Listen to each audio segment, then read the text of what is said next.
অমানিশাৰ সেই দিনটো ইমান ভয় লগা এক ভয়ংকৰ শব্দ।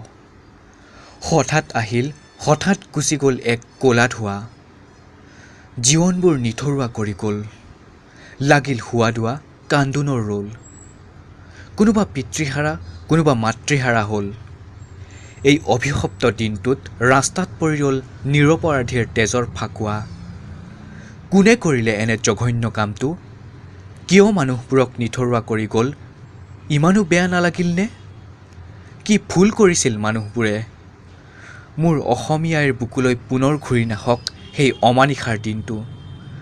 আজিয়েই অভিশপ্ত ৩০ অক্টোবৰ। মাথো লাগে আমাক শান্তি।